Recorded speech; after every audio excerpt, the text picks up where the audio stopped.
Hi, Gene with today's thought. I started recently giving little summaries of what I'm going to talk about before I go into the full vlog. But today, this is so simple and so brief that the summary really is the whole vlog, except for a couple of videos I'm going to show you. So, as you may have heard, the first stage of death is denial. Well, sometimes that kind of translates into political campaigns, and the Democrats were in denial for a while. I think they're starting to come out of, well, it's pretty obvious they're coming out of denial, and they're starting to entertain the possibility, at least entertain that, well, see, I would say go beyond that, starting to panic that Trump could win. Not saying yet that he will win, and I'm not saying that either. I'm a Trump supporter. Anything can happen in the next, few months until the election.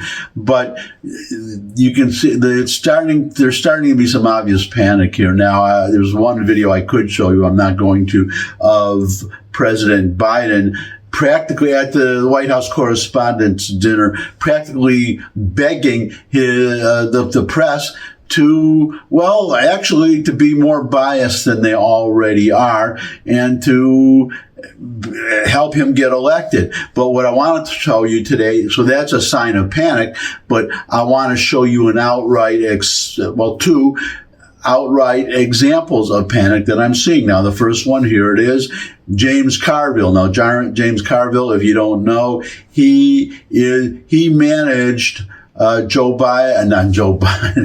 Bill Clinton's first presidential campaign. That's who he is. And let's hear from him. Are you kidding me? Is this the United States of America? Is this the nation that was founded on the principle that no person is above the law? And then you tell these young people, if you don't get involved right now in this election, they're going to be involved in your life for the rest of your freaking life. And if Trump and Roberts and Alito and Gorsuch and Thomas and Leonard Leo and the Heritage Foundation, if they get a hold, there will be no government left. There will be no rights left. You'll live under theocracy. You'll end up Christian nationalism. But that's all right, you little fucking 26-year-old. You don't feel like the election's important to me. They're not addressing the issues that I care about. Well, the New York Times story about the Harvard Youth Poll, which is a pretty good, well-regarded thing, a guy named John Della Volpe. And very recently, they gave youngsters the 15 most important issues. Clocking in at number 14 was student debt. You wouldn't know that if you read the fucking press. Number 15 was the issue of Palestine. High on the list was abortion, was interest rates, was housing affordability. Well, all of these other things. You are being insufficiently served by the commentariat, and to some extent, you're being insufficiently served through democratic messages. So my advice to tell these young people to get off your motherfucking ass and go vote, because you should vote like your entire future and the entire future of this United States depends on it, because quite frankly, it does. And that's not an exaggeration. That was James Carville, who managed Bill Clinton's first presidential campaign. And while I report, you decide. But to me, James sounded at least a little bit like he's panicking there. In fact, I would say more than a little bit.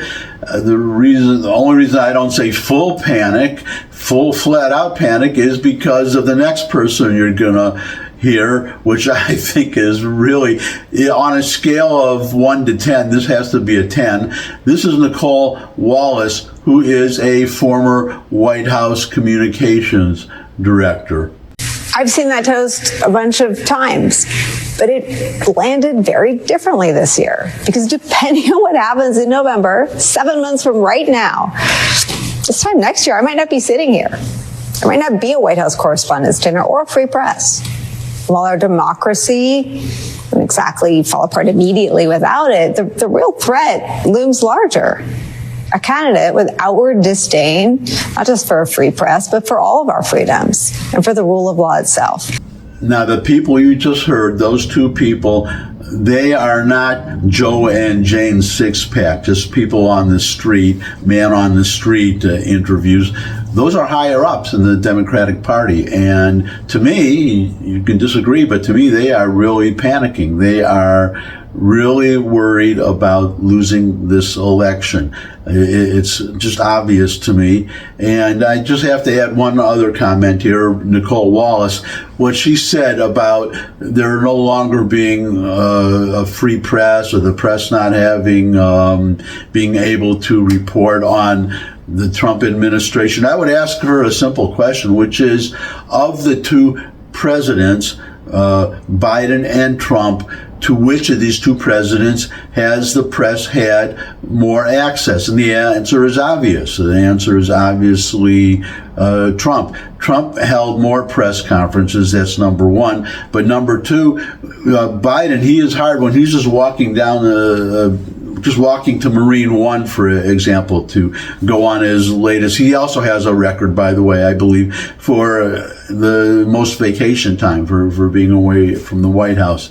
And he just walks across, doesn't take questions, and now he has a phalanx of sycophants, staffers, who walk with him and interpose themselves between between him and the press, who would love to ask questions but can't, to make it harder to see his shuffling gait when he walks, because it shows his age. That's how much they're shielding this president. Now, compare that to Donald Trump, who he would walk to, I don't know if it was every time, but it has to be almost every time or very often, he would be walking to Marine One. And I have frequent memories of him stopping to take questions from the press. And he loves, even today, you can see today, just in the campaigning, he loves speaking to the press. He is totally accessible to the press compared to Joe Biden.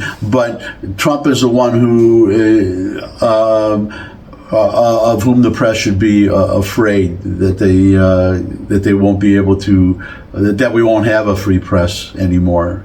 It's just ridiculous. And I guess I'll end here for today. That's my thought. Thanks for stopping by. If you could subscribe, that would really be great. Comments always welcome below this video. Share this video with anyone you think would benefit from it. But most of all, come back and see me again. I would love to see all of you again. And until I do see all of you again, bye.